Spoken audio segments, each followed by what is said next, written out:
and welcome back. I am your host, Susanna May O'Hagan, and today we are going to be talking about the Chowchilla 1976 Chowchilla kidnapping. And boy, if you're not ready, exit this way or that way because this case is going to me in the tears. I actually fogged up my glasses trying not to cry because what the heck is wrong with people?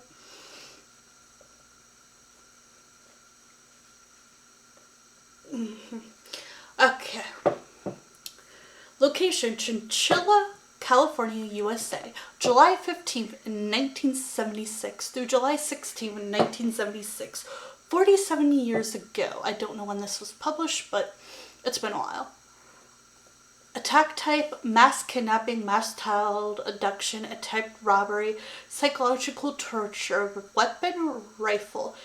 Several children suffering cuts, bruises, and burns. Victims, 26 children and 1 adult.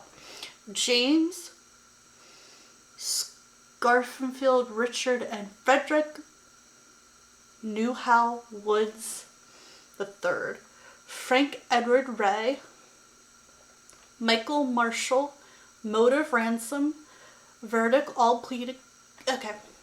July 15th, 1976 in Chowchilla, California. 3 armed men hijacked a school bus. They abducted the driver, and 26 children aged 5 to 14 and imprisoned them in a truck trailer buried in a quarry in Livermore, California. The bus driver and children managed to escape from the kidnappers, could issue their ransom demands. All the victims survived, but many suffered from post-traumatic stress disorder. The kidnappers intended to use ransom money from the kidnapping to restore the Victorian Rands house in Montana View, California. The kidnappers were caught, convicted, and sentenced to life without the possibility of parole. I thought they had parole, but maybe they didn't. I don't know, according to this article. But what I read and heard, they did. An appeal court overturned the finding of bodily harm. Subsequently, the kidnappers were resentenced to life with the possibility of parole. The incident led to major changes to California law regarding bodily injury and psychological trauma. By 2022, all 3 kidnappers had been paroled. Great, just great. On Thursday, July 15th, 1976, 55-year-old bus driver Frank Ed Ray was transporting 26 Dairyland Elementary School students home. The children had spent the day on a summer school trip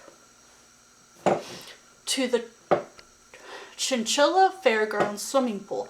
At approximately 4 p.m., a van drove into the bus's path and blocked the road. Ray stopped, and 3 men with nylon stockings covered their faces, exiting the van and hijacking the bus.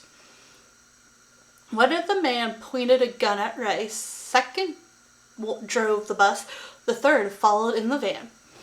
Kidnappers drove to Brenda Slough, a shallow branch of the Chowchilla River, where they hid the bus. They retrieved a second van they had hidden nearby. Both vans had been modified by the kidnappers to transport their victims. The rear windows had been painted black, and the interior was installed with soundproof paneling. The kidnappers ordered Ray and the children into the vans at gunpoint, then drove them to the California Rock and Gravel Quarry in Livermore, roughly 110 miles from the fairground. In the early morning hours of July 16th, the victims were forced again at gunpoint to climb down a ladder through a hatch and into a buried truck trailer. The kidnappers had made their trailer into an underground bunker equipped with vanities and a pit toilet. and stocked with several mattresses and a small amount of food and water. As the victims climbed from the van into the bunker, the kidnappers wrote the names and ages of each child on a jack-in-the-box hamburger wrapper. Once the victims were inside,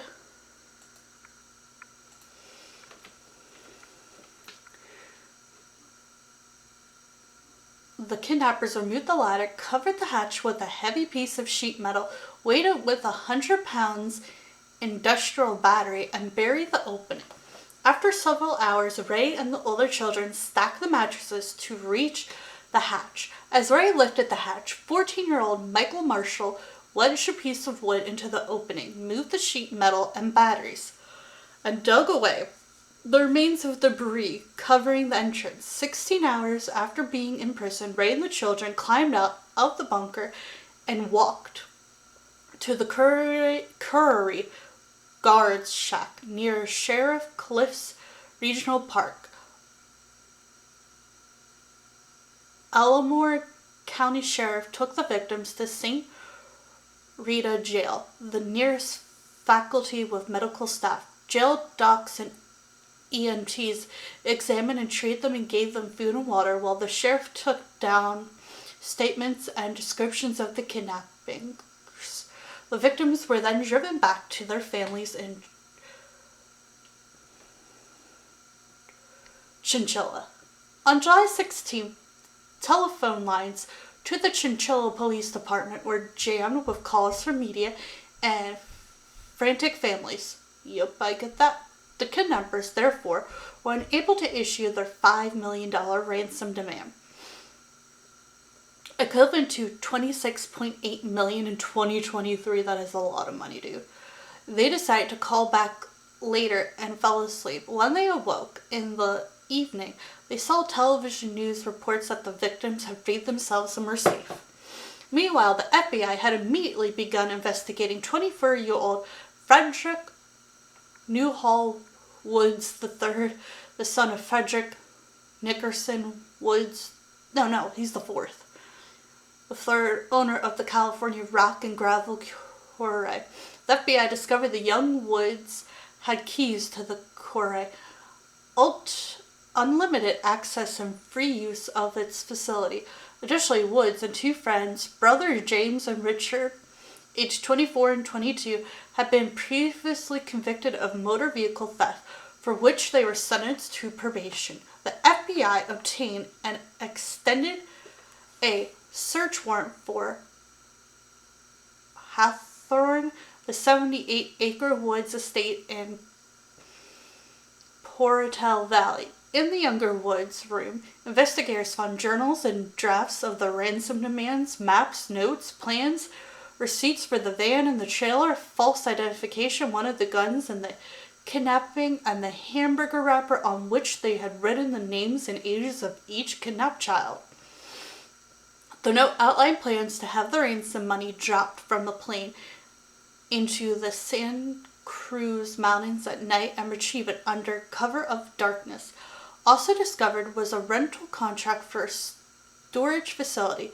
There, the FBI found the vans used to transport the victims, as well as a getaway vehicle, a spray painted with flat black night camouflage. The FBI issued warrants for the arrest of Woods and the two Scamford brothers. 8 days after the kidnapping, Richard voluntarily surrendered to authorities. 2 weeks later, James was arrested in Malno Park. Later the same day, Woods was arrested by the RCMP in British Columbia, Canada. James later stated that despite coming from wealthy families, both he and the Woods were deeply in debt. We needed multiple victims to get multiple millions, and we picked children because they are precious. The state would be willing to pay a ransom for them, and they don't fight back. They're vulnerable. They will mine. All three pleaded guilty to kidnapping for ransom and robbery, but refused to enter a guilty plea to infliction of bodily harm as a conviction on that count in conjunction with the kidnapping charge. the bodily harm charge, found guilty, and given the mandatory sentence. But their convictions were overturned by an appellate court, which found that physical injuries sustained by the children did not meet the standard for bodily harm under the law. They were resentenced to life with the possibility of parole. Richard was released in 2012 and James was paroled on August 7, 2015. Ugh. In a 2016, a workers' compensation law filed against Woods revealed that he had been running several businesses, including a gold mine and a car dealership, from behind bars without notifying prison authorities. The heir to two wealthy California families, the Newhalls and the Woods, inherited a trust fund from his parents that was described in one court filing as being worth $1 million, equivalent to $127 million in 2023, although Woods' lawyer disputed that amount. On October 19th, Woods was denied parole for the 19th time. Over the years, reasons given for the denial includes his continued minimization of the crime, as well as disciplining infraction for professions of and cell phones. Woods married 3 times while in prison and purchased a mansion about half an hour away. In March 2022, a panel of 2 commissioners recommended Woods for parole. The recommendation required the parole of the full parole board, the board's legal division, and California governor. Governor Gavin Newsom asked the board to reconsider, but the decision was affirmed. On August 17, 2022, it was reported that Woods' parole had been granted and he was to be released from prison. Ooh, we're going to talk about Ray. He's like my favorite in this whole case. Ray received a California School Employee Association caution for outstanding community service. Before he died on May 17, 2012, he was visited by many of the children he had helped saved.